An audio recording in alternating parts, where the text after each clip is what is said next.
ငွေကြေးဒုက္ခရောက်နေပြီပါဘုရားဘုရားဟောတဲ့ငွေကြေးဉာဏ်ပညာသိပါလားလောကီမှာပျော်ရွှင်ရေးအတွက်ဘုရားရှင်ဟောကြားတဲ့ငွေကြေးစီမံခန့်ခွဲမှု၄မျိုးရှိပါတယ်၁အားထုတ်မှုပြည့်စုံခြင်းအားမြောက်အောင်အားထုတ်ခြင်းမှန်ကန်သောအသက်မွေးမှုဖြင့်ပစ္စည်းဥစ္စာရှာခြင်းတို့ဖြစ်ပါတယ်၂စောင်းရှောင်းမှုပြည့်စုံခြင်းရရှိသောဥစ္စာကိုတကိုးနီးရေးလေးအကျိုးမဲ့သားသမီးတို့၏ရံမှကာကွယ်ခြင်း၃မိတ်ဆွေကောင်းရှိခြင်းရရှိသောဥစ္စာကိုစုဆောင်းရင်းနှီးရပညာပေးလမ်းပြနိုင်သောမိတ်ဆွေကောင်းရှိခြင်း၄မျှတစွာအသုံးချခြင်း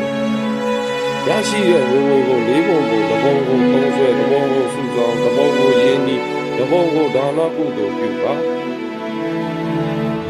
ကိုယ်တော်ဘုရားရှင်ကပညာရှိသူတော်ကောင်းတို့ဤမျက်မှောက်ဘဝနဲ့တမန်တော်ဘဝအတွက်ဥစ္စာဒနာကိုမှန်ကန်စွာစီမံကြပါလို့ဟောကြားခဲ့ပါတယ်။ဤပညာဉာဏ်သည်သိအားချမ်းသာကြွယ်ဝမှုနဲ့စိတ်ချမ်းသာမှုယူလာပါစေ